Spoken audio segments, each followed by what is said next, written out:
Coucou ma team Z, bienvenue à vous tous sur ma chaîne YouTube, bienvenue à toi si tu es récemment abonné à ma chaîne. Aujourd'hui, qu'est-ce qu'on va faire? On va causer. Alors, je viens auprès de vous avec un thème, à savoir lire entre les lignes, hein, savoir reconnaître des signaux. Et là, je me réfère plus aux relations filles-garçons, relations amoureuses et tout. Et je parlerai naturellement au vu de la perspective féminine, quoi, parce que voilà, je n'ai pas expérimenté l'autre côté. Et je viendrai dire, pour commencer, que les filles, c'est essentiel, c'est même primordial de pouvoir écouter. Hein? C'est même pas pouvoir, c'est de savoir écouter. C'est de savoir observer un homme, ses comportements, sa façon de faire, sa façon de vous traiter. Hein? Quand il parle avec vous, écoutez-le attentivement. Observez-le. Comment est-ce qu'il agit avec vous? C'est très important. Parce que là, vous auriez cette sagesse-là et cette capacité de pouvoir reconnaître le mensonge de la vérité, de la réalité, de l'irréalité, du réel, du faux. Vous auriez cet esprit de discernement, cette capacité à vraiment séparer les gens qui sont des cons, qui viennent vous perdre du temps. Vous sauriez faire la différence entre un gamin et un homme, quoi, d'accord? Alors, c'est très important de savoir écouter, de savoir observer un homme, comment est-ce qu'il se comporte avec vous, comment est-ce qu'il vous traite et tout. Et sachez ceci, c'est que un homme, il y a une trop grande différence entre ce qu'il dit, hein, parce que ce qu'il va te dire, ça sera là. Mais ce qu'il va faire, ça risque d'être là, sinon, comme ça, comme ça, comme ça. Genre, tu vois, tu auras toujours ce déséquilibre-là entre ces deux identités et une entité, pardon. Donc, c'est important. Il va te dire beaucoup de choses, ce genre de fuckboys, comme on les appelle. Il va décrocher la lune comme ça. Donc, genre, tu vois, il est capable d'aller décrocher la lune pour venir te donner le soir en parole. Hein. Ça, c'est tout ce qu'il sait faire en parole. Ça, c'est tout ce qu'il sait faire dans son verbiage, en fait. Pour t'attirer dans ses filets, pour t'attirer dans... Tu vois un peu, il veut t'attirer, il va en fait pouvoir manger ton cerveau, comme on dit au quartier. Moi, je suis une quartiésade, donc de temps en temps, j'ai mes expressions du quartier. Donc, il va te dire ça, il va te vendre ça comme illusion, comme rêve, mais il va faire 0,02% de ce qu'il va te raconter. Donc, apprends à voir ça. Vois comment est-ce qu'il te traite. Hein? Ce genre d'homme-là qui vient seulement pour te dire ma chérie, tu es belle, oh, tu es trop belle, franchement, tu es trop belle en fait. Ça veut dire qu'il n'est que intéressé par ton physique. Si avec ce genre d'individu, tu n'arrives pas à avoir des conversations profondes, si tout reste au niveau de la surface, à savoir, ah, tu es belle, comment était la journée, tu as mangé quoi? Et patati et patata. Jamais des sujets profonds sur la vie, sur le devenir, sur le futur, quoi. Jamais des conversations profondes sur est-ce que tu es un type, tu es une femme qui est familiale ou bien tu es trop orientée par ton boulot. Est-ce que tu te souhaites avoir des enfants? Est-ce qu'il parle avec toi? Est-ce qu'il te connaît vraiment? Est-ce qu'il connaît l'essence de ta personne? Est-ce qu'il est capable de dire, en fait, la fille, si son fruit préféré, c'est la pastèque? Et en team pastèque, commenter. Est-ce qu'il est capable de dire, voilà, la couleur préférée de la fille, c'est ceci, c'est ça? Est-ce qu'il te connaît? Est-ce qu'il aime seulement ton apparence? Parce que ce genre de garçon-là, parce que moi je les appelle des gamins, ce genre de gamin-là, qui n'est que attiré par ton physique, il faut faire attention. C'est le genre là qui va te baratiner tout le temps. Tu es belle, tu es belle, tu es belle. On sort, on sort, on sort. Viens chez moi, viens chez moi, viens chez moi. C'est aussi le genre qui t'invite toujours chez lui. Toi et moi, on sait très bien pourquoi est-ce qu'il t'invite chez toi. Parce qu'il va commencer comment? Ils ont une stratégie, ces petits cons. Il va d'abord vouloir jouer le grand jeu, t'inviter à manger pour te faire découvrir en fait la vie et tout et tout et tout. Et c'est aussi ça pour les filles matérialistes qui essaient d'ailleurs en fait attention parce qu'ils nous ont catégorisé de superficiels, de matérialistes. Pour eux, femme égale argent, femme égale je sais pas, d'ailleurs, femme égale, est-ce que tu m'as vu? Parce qu'entre Camé ou bien entre Africains, on connaît l'expression le tu m'as vu. Les femmes veulent briller, elles veulent le dernier sac, elles veulent ci, elles veulent ça. Et ils ont compris ça. Et c'est comme ça qu'ils nous prennent pour des filles irréfléchies. D'accord? Parce qu'ils sont calés dessus. Parce que grâce à beaucoup de filles qui sont comme ça, on est tous dans le même sac. Donc il va jouer le grand jeu, tout ça pour t'amener chez lui.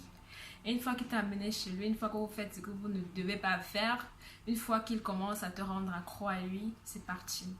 Il joue dans ton cerveau, il va te manipuler, il va te raconter tout et rien. Au final, il va te perdre ton temps, il va te laisser comme une vieille chaussette sale. Donc faites attention. Voyez comment il se comporte avec vous. Observez sa façon de faire autour de lui, avec ses sœurs. Si même vous arrivez même au fait qu'il te présente même un de ses cadres, parce que ce genre-là te cache toujours, il ne veut jamais te présenter parce qu'il sait qu'il n'est pas sérieux. Demande-lui de temps en temps que, mais c'est comment, non? Depuis qu'on est là, mais présente-moi même ta soeur, non? Massa. Il va te dire, ah, toi aussi, ça fait juste 5 mois qu'on est ensemble, ça fait juste 1 an, c'est encore trop tôt, ne mets pas la pression. Bref, c'est le genre de gars-là même qui va te faire culpabiliser, hein, parce que quand tu vas lui dire un truc un peu sérieux, un peu important, mais il va retourner dans la situation, tu seras en train de prendre un selfie, tu seras en train de te dire, merde, peut-être que j'angoisse le gars, hein, peut-être que je le presse trop, hein, peut-être que je lui mets trop la pression, hein, peut-être que je suis trop exigeante. Hein. Il va te faire douter de toi. Faites attention.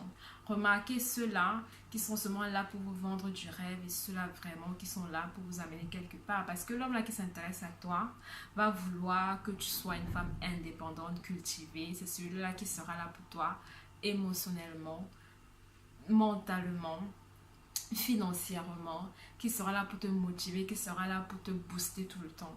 Pas celui-là qui te casse tout le temps. Ah, tu as pris le point, voilà, 1 kilo, moi, ça sort derrière le ventre, et patati et patata. Oh, tu bouffes trop, oh, oh, oh. Faut voir tout ça, faut voir, parce que, mine de rien, ce sont des commentaires qui abattent mentalement. Faut voir si avec lui on peut parler projet. Faut voir si c'est ce genre de garçon-là qui parle projet. Faut voir s'il peut se projeter avec toi. Faut voir s'il parle aussi de futur. Faut l'écouter parler. Est-ce qu'il parle de nous quand il fait allusion au futur ou alors c'est en je. Parce que si c'est un pronom personnel tout le temps, ce sont des petits signaux. Ce sont des petits signes en fait qui t'indiquent que le gars, si il est là pour être là, hein, parce qu'il ne te calcule pas trop dans son devenir, tu vois. Donc il faut faire attention à tout ça. Écoute-le parler, vraiment, c'est important. Hein? Écoute-le aussi quand il parle des autres femmes à ta compagnie, parce qu'il y a des hommes ici, généralement, ils parlent très mal des femmes quand tu es là. Je ne sais pas si c'est pour t'impressionner, pour te dire, ouais, il n'y a que toi, il n'y a que toi. Mais guess what? Le genre d'homme qui parle mal d'une autre femme à côté de toi, et ouais, c'est le genre d'homme-là qui parle très mal de toi quand tu n'es pas là, à une autre femme aussi, tu vois. Donc, faut voir ça. Si c'est le genre d'homme-là, en fait, qui n'est jamais disponible quand tu as besoin de lui, qui t'appelle une fois par semaine, qui check in on you once upon a time, qui vient toujours avec des excuses comme quoi, mais non, j'ai pas pu, et tout, et tout, et tout. Faut voir que il peut te promettre, il peut même te dire, voilà chérie, je vais t'appeler le soir. S'il ne t'appelle pas le soir, regarde un peu comment il se comporte quand il ne fait pas, quand tu ne remplis pas une promesse qu'il a, enfin, quand il ne fait pas ce qu'il a promis de faire, voilà. Est-ce qu'il fait quoi? Est-ce qu'il t'appelle le lendemain? Pardon, est-ce qu'il t'écrit pour te dire, voilà, vraiment, je suis désolée, j'ai pas pu parce que. Ou alors il reste tranquille, il ne fait pas signe, enfin il s'en fout, tu vois. Faut voir aussi qu'est-ce qu'il entreprend quand il n'arrive pas à faire ce qu'il dit qu'il va faire. Qu'est-ce qu'il entreprend quand tu lui dis, voilà, faisons ci, faisons ça. Qu'est-ce qu'il entreprend quand tu lui dis, alors on peut même rendre visite à ta soeur, non? Ou bien sortons. Est-ce qu'il te présente même à ses amis? Est-ce que tu connais même ses amis? Est-ce que tu connais même son entourage? Tu vois un peu? Faut voir tout ça. Est-ce que c'est le genre d'homme que quand tu vas lui dire, gars, chérie, j'ai une fête, pardon, accompagne-moi. Oh non, je peux pas, oh non, je peux pas. Tu peux pas, pourquoi? Ouais, ah, je peux pas. Il a honte de toi. Donc il faut voir tout ça, il faut pouvoir arrêter de trouver des excuses à ce genre d'homme. Il faut avoir le courage, d'accord? Si tu te rends compte que c'est pas ça, il faut avoir le courage de mettre un point à la ligne à ce genre de relation parce que ça ne perd que ton temps. Et je te rappelle que c'est ce genre de fuckboys après qui vont t'insulter. Ah, la fille, c'est une vieille fille comme ça. Elle a 40 ans, toujours célibataire, bientôt 30 ans. Les hommes n'aiment pas les femmes vieilles. Ah ouais? Les hommes n'aiment pas les femmes vieilles, mais c'est à cause des connards comme toi qui perdent le temps aux filles bien, qui les rendent finalement connes par la suite, tu vois. Donc, le conseil que je peux te donner, écoute-le, observe-le, vois comment il te traite, vois de quoi est-ce que vous parlez, vois la gravité des conversations que vous avez, bref, vois le gesamte paquet, quoi, vois tout ça, tu vois, vois tout ça et puis prends la décision qu'il sera nécessaire que tu prennes pour toi, parce que dans la vie, à un moment donné, il faut être égoïste. Il faut penser à toi-même avant de penser à autrui. C'est un peu ça. Donc, mes amours, c'était ça la petite conversation que je voulais avoir avec vous. J'espère avoir pu vous donner un ou deux conseils. J'espère que voilà, ça sera peut-être bénéfique pour toi ou bien pour quelqu'un d'autre. Si tu as aimé la vidéo, n'hésite pas de commenter, n'hésite pas de liker, de t'abonner si ce n'est pas encore fait. Surtout, partage sur tous tes réseaux sociaux. Je te souhaite de passer une bonne journée. Je te retrouve très prochainement pour une autre vidéo, quoi. Allez, à la prochaine. Mouah, bisous.